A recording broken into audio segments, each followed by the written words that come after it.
First, so I'm Jacqueline Coley. I'm an editor at Rotten Tomatoes, and I'm so excited to have this conversation today with Kathryn Hahn, the star of the film we just saw, Private Life. You guys definitely know her from Bad Moms Christmas, the film you just seen. She's been hilariously on our screen for so many years, and now we get to watch her in a starring role with A Private Life. So without further ado, please help me welcome Miss Kathryn Hahn.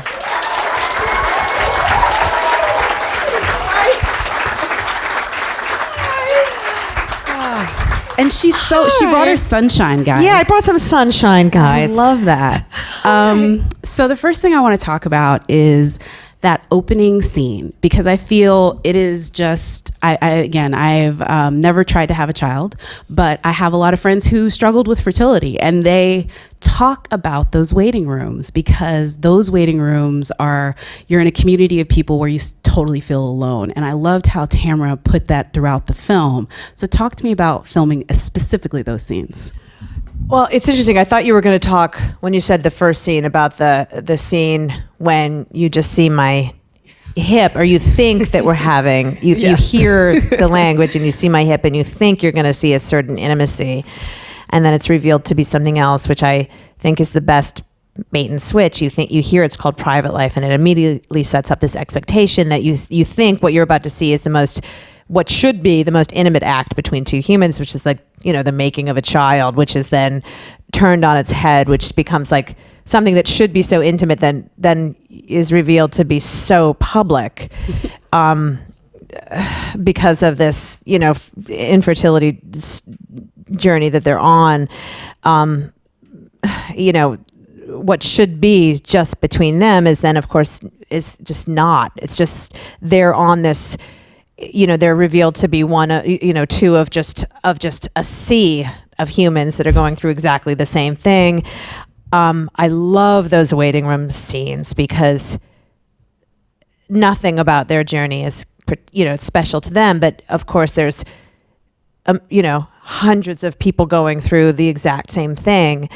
I love how hushed those scenes are.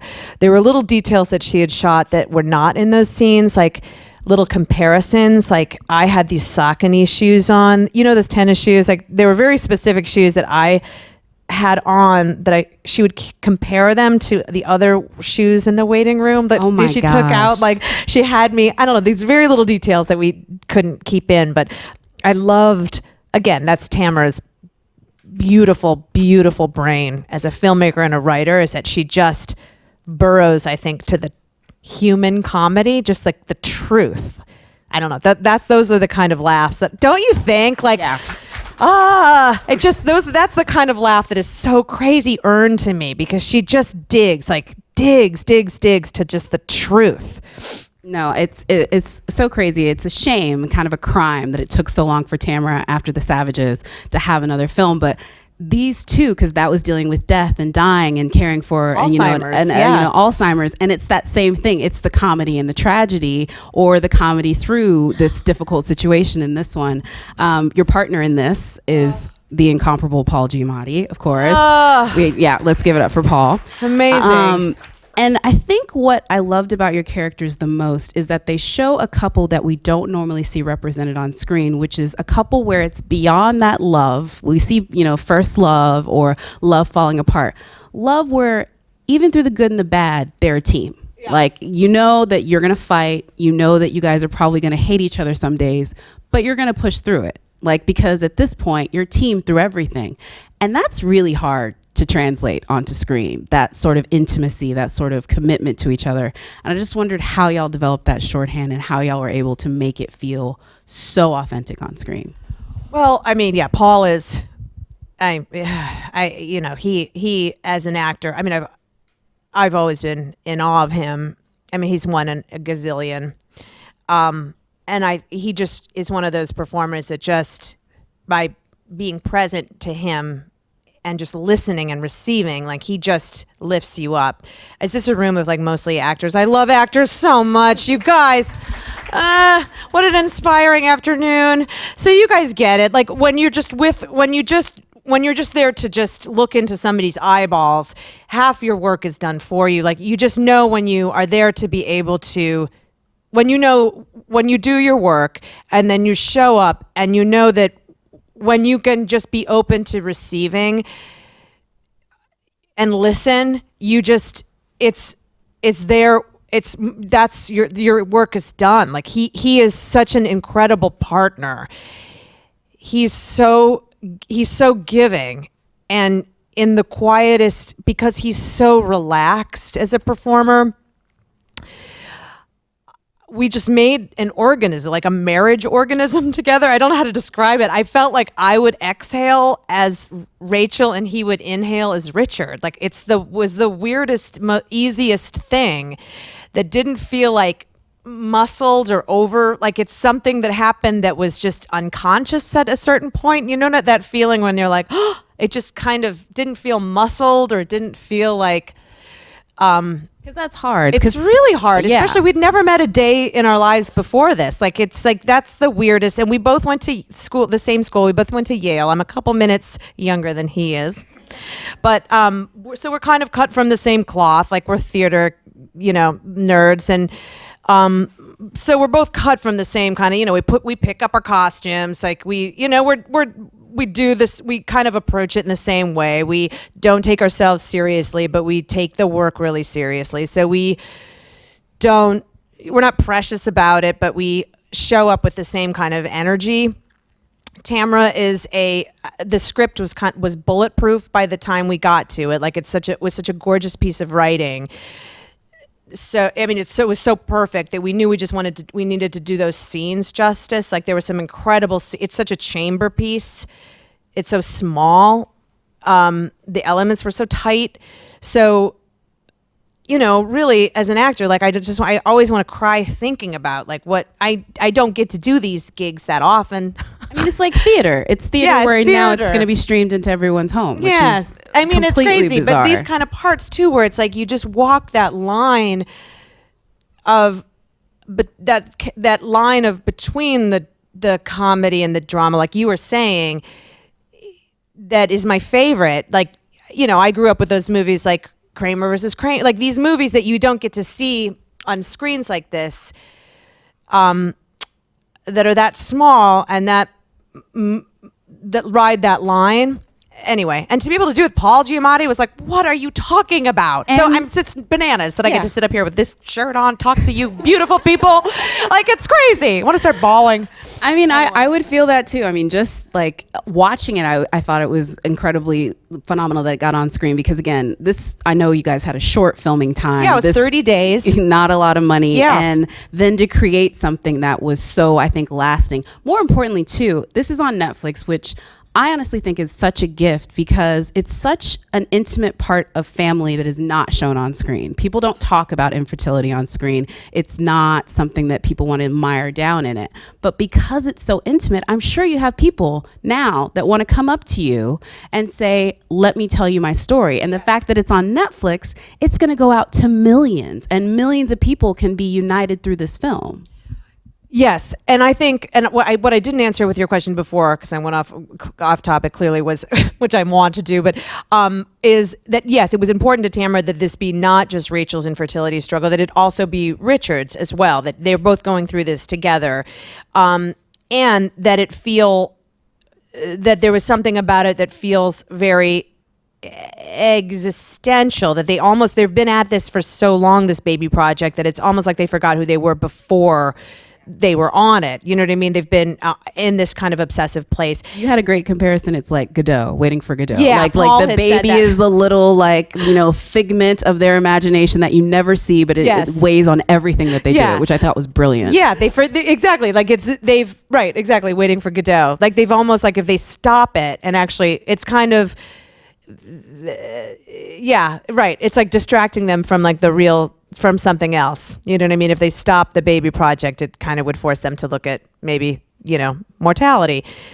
It's like their existential crisis. It's hard. It was hard for me to even picture a baby while we were, because, you know what I mean? It's weird. Yeah. So you wouldn't, there's because no babies on screen. Because it's almost because the project of making the baby kind of staves off the actual heartbreak. You know what I mean? Like, it's like the energy of trying to make the baby kind of staves off the heartbreak of like actually the loss of not being able to have one. And I always think about those 2 dogs and what those losses that those represented for them. Like those, they've been at it for so long.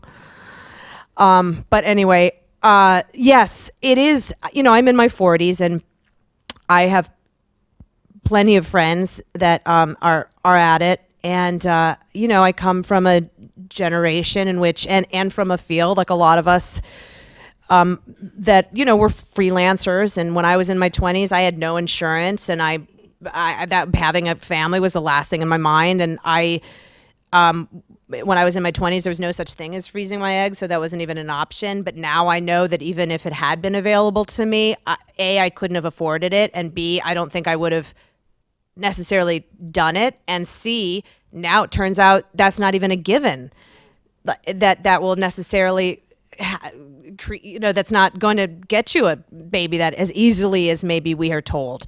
So it's a pickle. It's a real pickle that, a woman's chief finding herself years are her most fertile.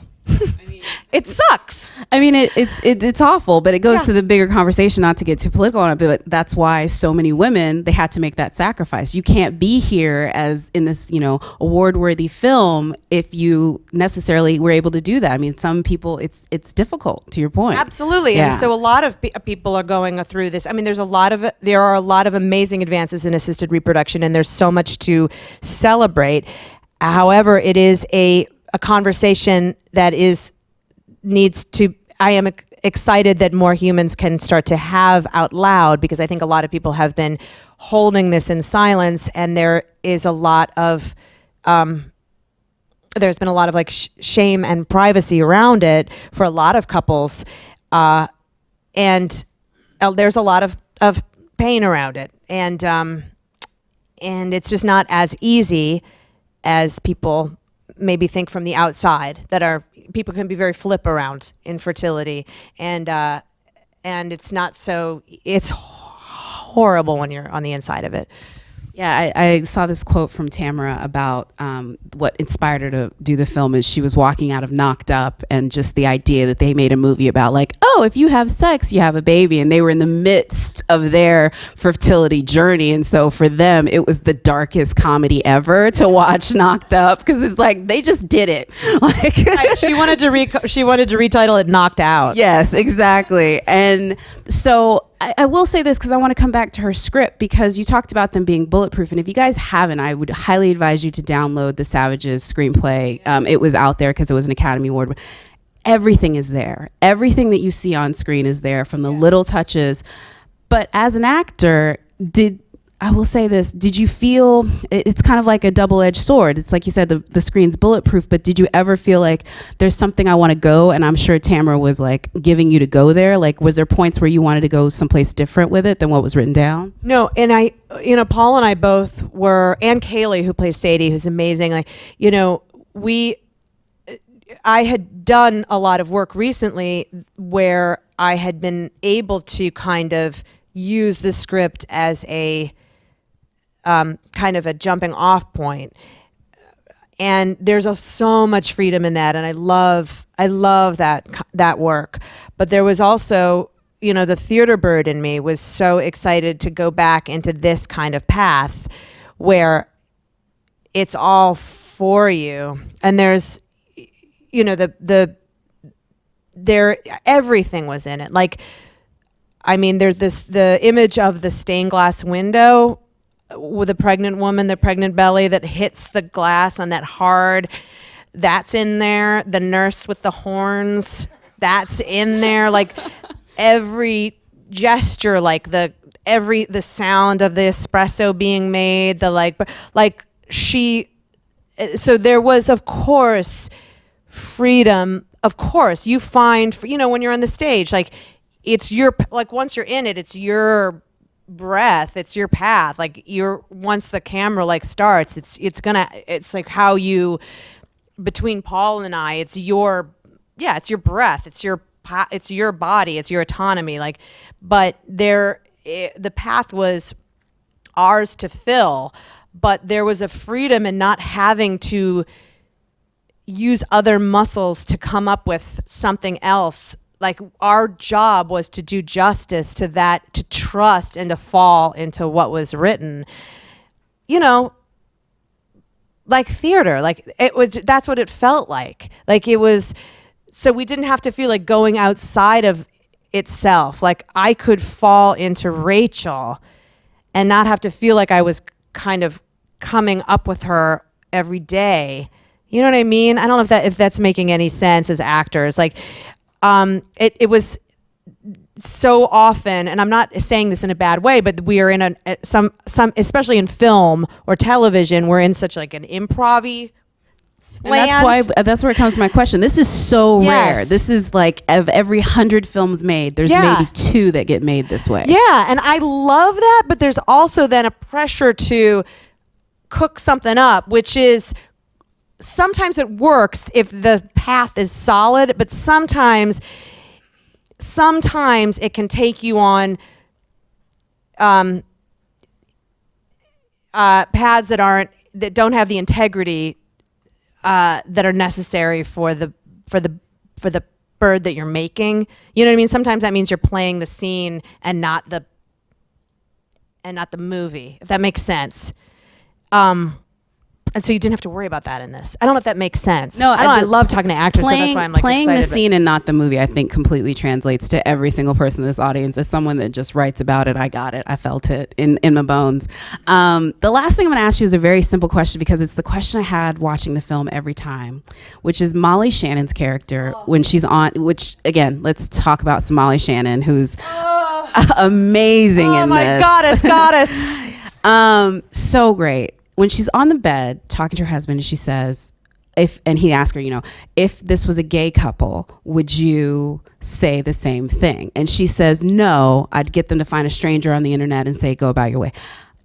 Honestly, I have an opinion. I don't think she would. I think she's lying in that moment because she doesn't want to admit how much she's judging this older couple.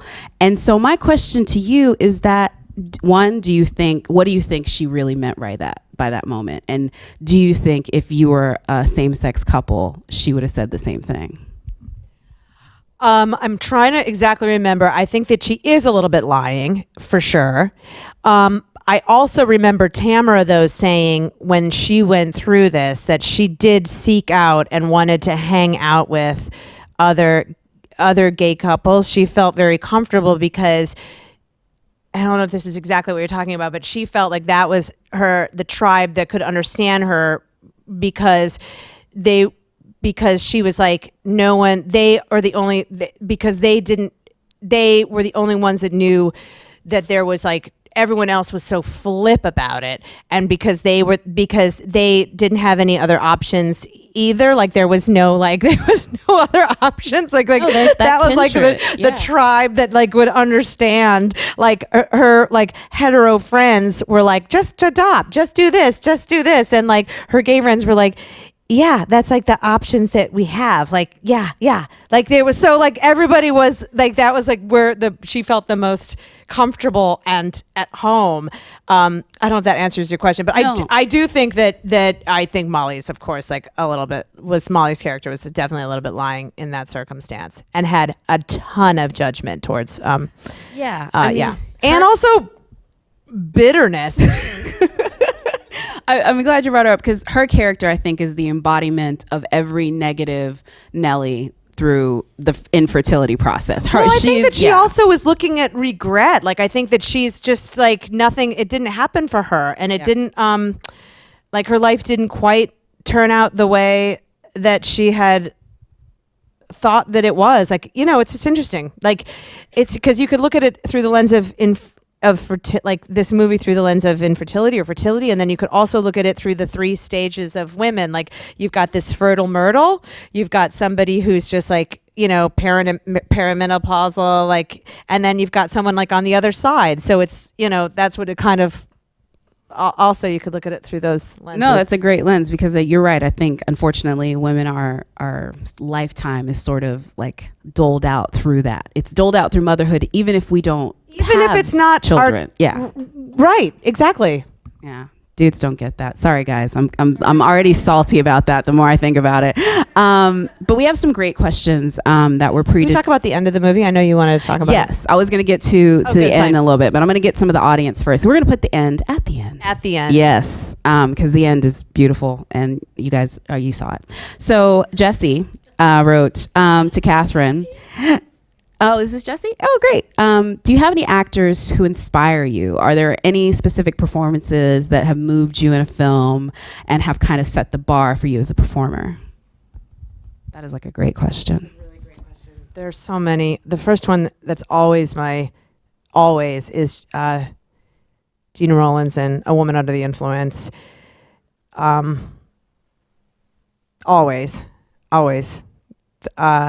Yeah. It pains me that some people only know her from The Notebook. Oh my gosh. Yes. Is that true? Yeah, there's some people that they only know her from The Notebook, and I'm just like... Yeah, her performance in that just shatters me, always. We're going to move on to our next one. Okay, this is from Gabby. What was the audition process like for you back when you were auditioning? Any way that you weren't, any way that you went about it that you think has helped you? It's such a beast. Like, how did you go about auditioning and like getting over that whole process? It's such a beast. I hate auditioning. I was not great at it. I always knew, even though I would always walk out and think, and I would always like call my agent right away and be like, I wonder, but I would always know, you know what I mean? Like, you always know, even if you ask for maybe you always know, you know what I mean? It sucks because you tried it, but you know, I think I feel like, if I could go back to my younger self, I wish I could just have said, like, don't want it so badly. Take some real deep breaths. Don't worry about being off book, because then you're going to be worrying about the wrong thing. Just know what you want. That's all. And just try to get it. Like, that's all you have to worry about. That would be like my only advice. Like, don't worry about the character stuff, because they really just want to see you. Anyway, that would be what I would say. That's a good one. That's a great one. Thank you for that one. Gosh.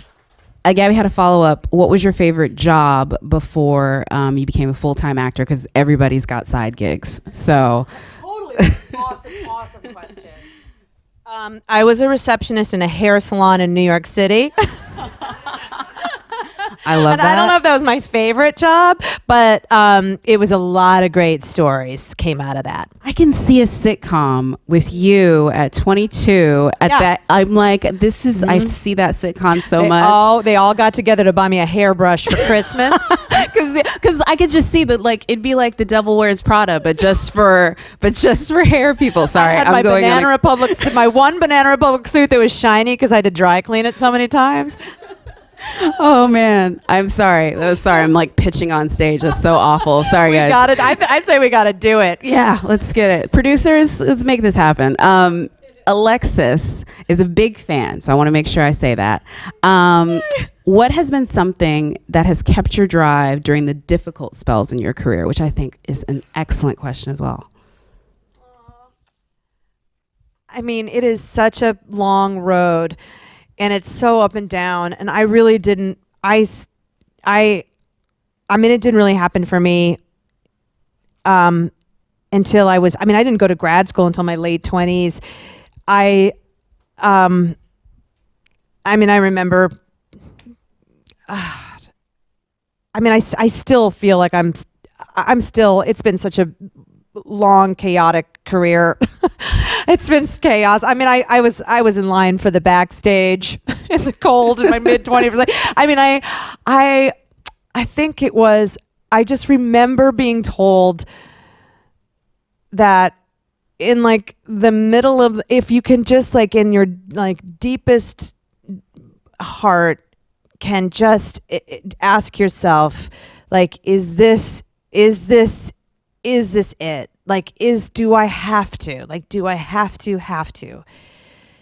Like, you just have to keep asking yourself, because it is like, and if there's like, if you have to, in like the kernel of yourself, like you have to, then that's your answer. Like, and if that's your answer, because there's so many other ways to live a life that will give you joy. God, yes. That will give you joy and be less painful.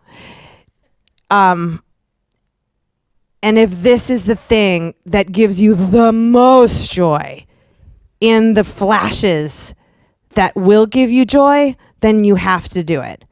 But it's not ever consistent. Like, that's the thing. And it's crazy making. It's the craziest job. And I have zero social media. Like, I just love it when I am in it. I love my family more. And that's it. So just like, if that little kernel is like, I have to do it, I'm gonna start crying, you guys, because I love it so much. If that little teeny kernel is like, I just can't do anything else in the world, then listen to that. Oh, God, yeah, we got to give a hand for that, because honestly, I think that is so well said for any creative. Totally, because being a creative is like if you have to, especially now, you guys, because it's such a shit show.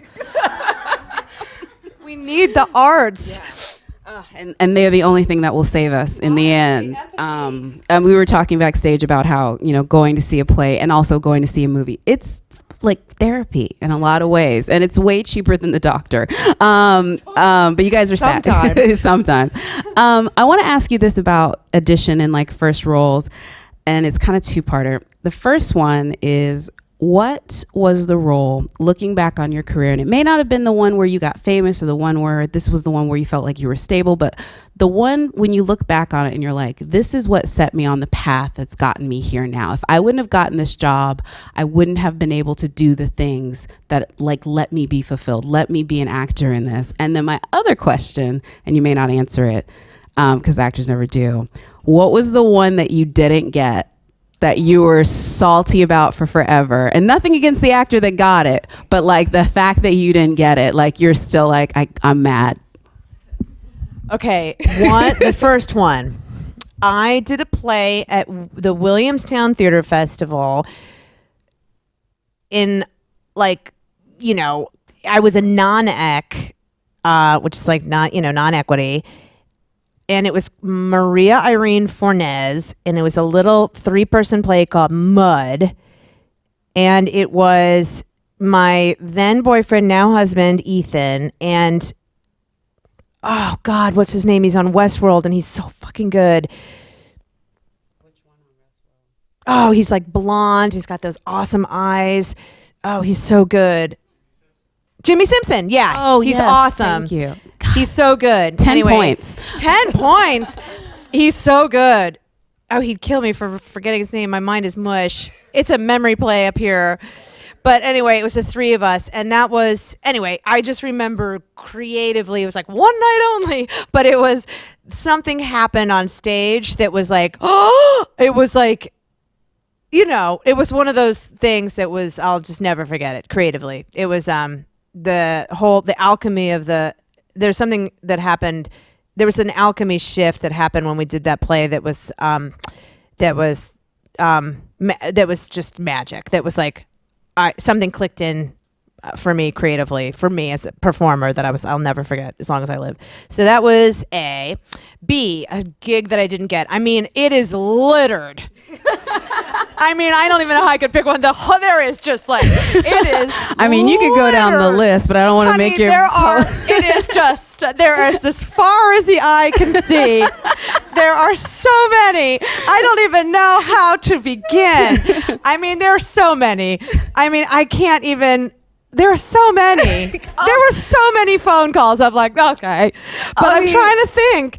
I mean, I remember there was oh God. I mean, there was like Gosh, wait. And something that became a something, because our actors were like, I wanted that pilot, and then like the pilot doesn't happen. It's like, that's great, but like something where like it's media that people could see.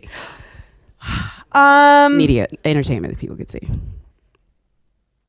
I mean, I think that I remember, well, there was a part, this is recent. There was a part, I mean, I remember there was downsizing. That was relatively recent. And I think I was the first day of auditioning for the part that eventually went to Kristen Wiig. Oh, wow. And it was Halloween when I went in. And so everyone in Alexander Payne's office had costumes on. And I went in and auditioned. And I don't even know if it was like the script was totally finalized or anyway. So that was, that didn't happen. I was really bummed out. No, that was just one of a million. That's just the recent one. Tip no, of the iceberg, guys. So yeah, that's just what it is to be an actor. You guys know. It's just a lot of that, and then occasionally, the good. Yeah. Yeah. No, you're right. It's 10,000 no's, and then one yes, and then you're like, yeses are gonna come forever, and then they don't. So we're about done, but I wanted to ask just one last question, which is of course about that incredible ending, which.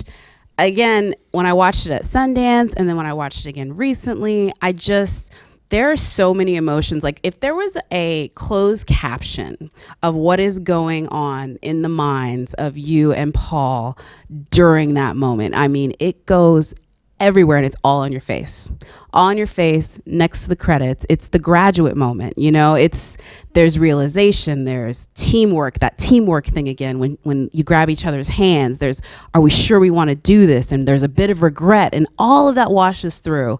That is beyond difficult. Like I wouldn't even know where to begin.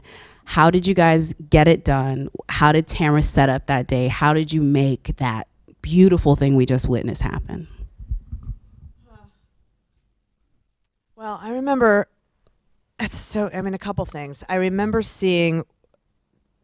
going to see, oddly enough, talking about Alexander Payne, going to see Sideways with Tamara, whose husband actually co-wrote it with Tamara.